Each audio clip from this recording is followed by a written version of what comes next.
આટલું બધું પાણી ક્યાંથી હોય આજે ખબર પડી જ ગઈ. છેલ્લે સુધી જોજો, તમને ખબર પડી જાય. क्या बात है सर, क्या बात है सर। તો કેમ છો પાર્ટી? સ્વાગત છે તમારું આજના આપણા બ્લોગમાં. પૂરા 24 કલાક ભાવનગરમાં કાઢીને હવે જવાનું તો આપણે પાલિતાણા. બસમાં આપણને આપણા મિત્ર વિકીભાઈ મળી ગયા. બસે એના ટાઈમે આપણને પાલિતાણા પહોંચાડી દીધા. બીજા દિવસે બપોર પછી શેત્રુંજય ડેમમાં આટલું બધું પાણી આવ્યું ક્યાંથી જાણવા. ગાડીને થોડોક નાસ્તો કરાવીને નીકળી પડ્યા પ્રશ્નનું સોલ્યુશન લાવવા. અડધી કલાકમાં તો આપણે પહોંચી ગયા ડેમે. આ વખતે ડેમમાં ઘણું પાણી આવ્યું. ફાઇનલી અમને આ પાણીનો સ્ત્રોત મળી જ ગયો, જે હતો આ નળ.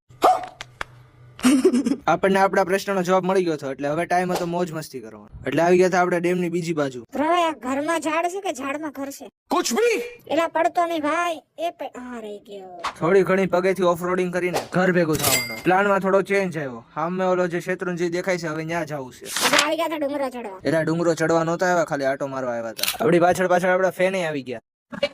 પછી દાદરા ચડવાનું ચાલુ કરી દીધા. અહીંયાથી પાલિતાણાનો વ્યૂ જોરદાર આવતો હતો. બાકી તો આવો ક્યારેક ડુંગરે આટો માર.